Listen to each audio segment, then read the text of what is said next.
So this problem, like many of life's other problems, can be solved with a hammer and bulletproof sheets of titanium. What's up YouTube? It's your boy Rhett, back at it again with another video. Today we're going to talk about the different ways that you can store your Bitcoin. We're going to start with the least secure but easiest way to store your Bitcoin, and we're going to go all the way to the most secure way to store your Bitcoin. Here's a hint, you're going to want a hammer. Some of these early on, not so secure ways to store your Bitcoin do have other benefits to them. So just because they're not as secure doesn't mean that you shouldn't be using them for at least some of your Bitcoin. Smash the like button down below so that YouTube sends this video to everyone else on YouTube that needs to secure their Bitcoin. Then, once they watch this video, everyone will know how to secure their Bitcoin and the world will be a better place. Let's go.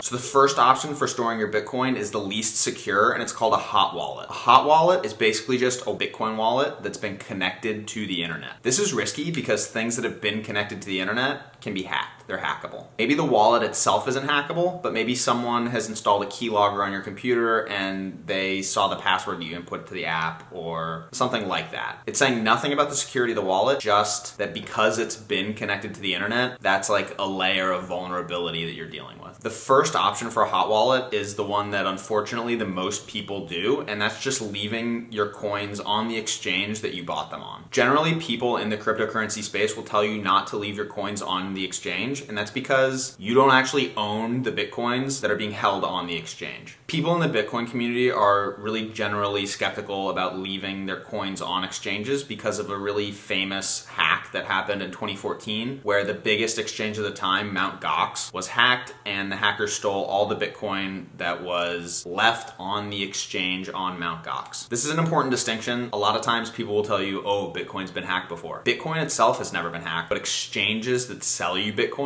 have definitely been hacked, and Mt. Gox is one of the examples of, probably the biggest example of that happening. So again, Bitcoin, never hacked. Centralized exchanges, kind of risky, have definitely been hacked before. And that's why leaving your coins on a hot wallet on a centralized exchange is not generally a good idea. However, the advantage of a lot of these hot wallets is that if you want to sell your Bitcoin really quickly, it's really easy to do that. If you have your coins right on the exchange that you bought them on, very easy to immediately sell those coins or to send them to any number of other wallets. And we'll see that's sort of the trade-off when you get to some of these more secure wallets that we're going to talk about later in the video. It's a little bit harder to send Bitcoin out of those more secure wallets because there's so many different layers of security that you're having to deal with. Maybe it's having a physical device that you have to validate each transaction on. So they're not really as good at sending Bitcoin day to day. They're more like a deep cold storage, sort of like a retirement account or a long-term savings account. I personally keep about 10% of my Bitcoin stack in a hot wallet that someone else controls the keys to. But in exchange for taking this risk, I like to get some interest in return. I did a video a couple weeks ago about BlockFi, what the risks are to BlockFi and what situations I think BlockFi is really good for. So I'll link that up in the cards. And so BlockFi is basically what I use as a hot wallet to generate interest on the Bitcoin that I'm leaving with them. So I don't control the keys to the Bitcoin that I've deposited into BlockFi, but in return, BlockFi is giving me 6% interest over the year on that Bitcoin balance. Additionally, they're giving me 8.6% on US dollar stablecoins, which is like 17 times more than I'm getting for my traditional savings account. So if you're interested in a hot wallet that pays you interest, I'll leave that link to BlockFi if you want to get started down in the description. And if you use that link, you can get up to $250 of free Bitcoin when you do fund your account. So now that we've talked about hot wallets where you're giving away your keys to someone else, next let's talk about self-custody hot wallets. So these are hot wallets, again, connected to the internet, but they're hot wallets that you control the private keys to. And a private key is basically just a really long string of letters and numbers that represents sort of like a vault in cyberspace where your Bitcoins are held. If someone gets that private key address, they can just walk up to that vault number. There's no lock on the vault, and they'll just take your Bitcoin out. So it's really important. It's like the number one rule of Bitcoin is to never share your private key with anyone. This is like a really common crypto scam that you'll see on Twitter. People will be asking you to send them your private key. Sometimes they'll impersonate influencers. Anyone that's asking you for a private key is a total scammer, and so you should block those people immediately and report them to whatever social media site you're working on. The first Bitcoin wallet that I ever used is called Bread, BRD, and it's available on iOS and Android. My favorite parts about Bread are, one, it's totally free. Two, it lets you hold your own private keys, so you're taking custody of the Bitcoin that you're holding. And then number three, Bread's interface is exceptional. There's a lot of apps in this cryptocurrency space that are really, really hard to use because the interface looks like it's the interface of like a jet fighter pilot machine or something. Bread's interface is totally understandable, recognizable. It's so easy, Even a caveman could do it. Bread also supports a bunch of other cryptocurrencies besides just Bitcoin. So this app can really be a one-stop shop for all of your crypto needs. And again, it's totally free. The way that Bread makes money is they have their own Bread token that you can use to get different perks within the app, but you don't need to involve yourself at all with any of this Bread token or any of the things that they're offering. Basically, you can use their wallet 100% totally free with no catch. I just like to tell you guys how these companies make money, because whenever I hear that something is 100% free, it seems really sketchy to me, because if it's 100% free, how is the company still operating? So that's the way Bread operates. They have that token, and then they also have an exchange where you can buy and sell crypto, and they take part of that fee when you do the trading on their platform. I actually don't recommend Bread for trading. If you're looking for the best places to trade crypto, I made a video about that a couple weeks ago, and I'll link that up in the cards as well. So this level of security is really great for most people. You get to control your private keys totally. And so as long as you're storing those carefully, you know where that backup phrase is, no one can ever take your Bitcoin from you. There is just that slight risk that maybe your device has a virus on it and someone sees your passcode or something when it's generated. And this is all just risk related to your wallet being a hot wallet. Because your wallet has been connected to the internet before, it's possible that you've been exposed to some virus along the way. And so if you are trying to custody a really large amount of Bitcoin, or an amount of Bitcoin that you would be uncomfortable just keeping on your phone, then I think one of the hardware wallets or other cold storage options that we're going to talk about next would be better for you. So these are Ledger hardware wallets. They're basically just little USB sized computers. And hardware wallets in general are really great because they were specifically designed to hold Bitcoin and other cryptocurrencies. And what's really great about hardware wallets is that these computers have never been connected to the internet before, or at least the part of the computer that handles the Bitcoin has never been connected to the internet. So the seed generation is all done on this little computer that's never been connected to the internet. Basically, the idea is you buy one of these devices always from the manufacturer, directly from the manufacturer. You don't ever want to get one of these used because you don't know if someone else has already taken the private key from it. If you are getting it used, you're going to want to look up a guide to totally wipe this and generate a new private key. I would just generally be a little suspicious of getting anything like this used. So definitely save up the money and just get it new if you're in the market for one of these. So get one new from the site. It will come in a box with a little piece of paper where you can write down your recovery phrase. You'll do the first time seed generation on the Ledger device, and then you'll write down your seed phrase on that piece of paper. And then you'll make sure, again, to never show this recovery phrase to anyone ever. Especially don't show it in a YouTube video, and make sure not to back that recovery phrase up on any internet connected device, because the whole point of this is that you don't want that vulnerability of being connected to the internet. So don't take a picture of the phrase with your iPhone. Don't store it in your 1Password on your computer. Make sure that it only exists on that piece of paper, and keep that piece of paper very safe. Because again, if someone gets access to that recovery phrase, they can take all of your Bitcoin. But as long as you're able to secure that piece of paper and secure this hardware wallet, your Bitcoin is totally safe. You'll just need this hardware wallet to make some of those transactions. So if you're out and about and you're trying to get coffee with Bitcoin or something at some point in the future, you're not really going to want to carry this around with you all the time. So it's not a great option for day-to-day spending Bitcoin. I'd say keep most of that day-to-day spending Bitcoin probably on your Bread wallet or some sort of mobile wallet equivalent. These hardware devices will run you about $100. And so if you're securing less than $100 of Bitcoin, there's really no reason for you to get one of these. It would be stupid to buy one and then put $20 of Bitcoin on it. So I'd say wait until you have something like $1,000 or a little bit more than that to go ahead and get one of these hardware wallets, just so that you're securing a meaningful amount. Okay, so now some of you are wondering,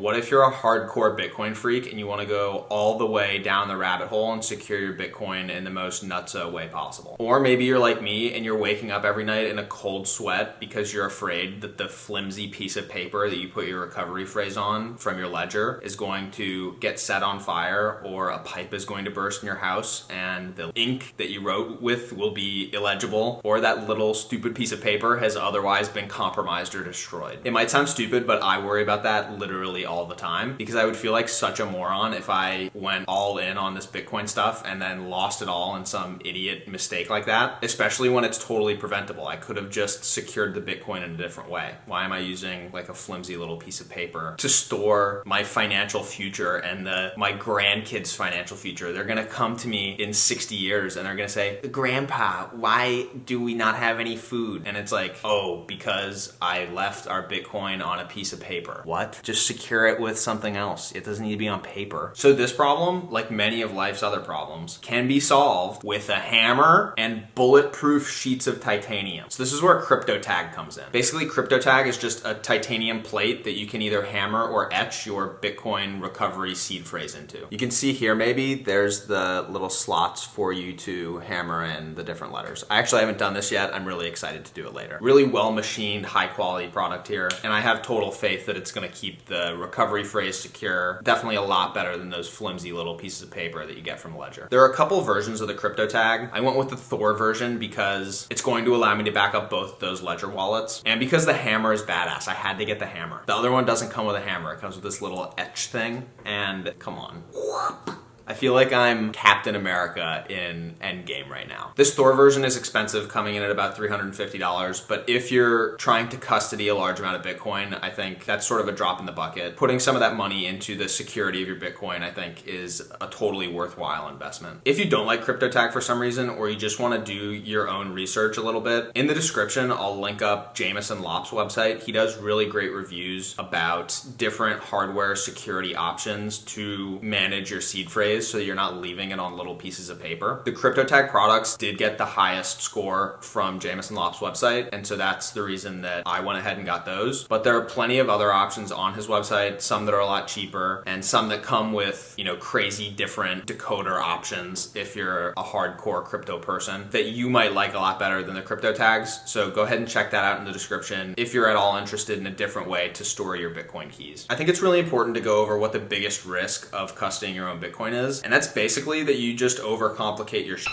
and lose it all. You could set up a hardcore 15 of 20 multi-sig or come up with some sort of crazy brain wallet memory palace scheme, but at the end of the day, you have to consider how likely is it that when you're doing that, the technical expertise of setting up a 15 of 20 multi-sig, you know, how likely is it that I mess that up? Or with the brain wallet, it's like, what if you just forget the words? Like, how likely is it you just forget your little memory palace? I know I forget stuff all the time. So at the end of the day, you want to hit a sweet spot between how hard is it to set up and then what's the level of security that's going to make you comfortable and allow you to sleep at night. It's not worth setting up the most complicated secure system in the world if you don't know how to use it. Additionally, if you're keeping your Bitcoin for a really long time and you're expecting to pass it on to other people when you die, you need to make sure that they are able to actually get into your whatever your system is. If your system is this complex 15 of 20 multi-sig, you don't want your children to have to go full Nick Cage and steal the Declaration of Independence just to get the 0.3 Bitcoin that you mined back in 2020. Or maybe you do, I don't know how, you know, to each their own, right? My suggestion is keep it simple so that you don't hit that risk of ruin and just lose everything. And then level up your security as your stack gets bigger and bigger and bigger. Hopefully you found this video helpful. If anything I said was confusing or you didn't understand it, go ahead and leave a comment. I do try to respond to all the comments. And if you're looking for the easiest, safest way to grow your Bitcoin stack even further, you should go watch my video on the best exchanges to buy Bitcoin from, and I'll link that up in the cards right here. That's it for today. Subscribe for more tech, money, and success videos. I love you all.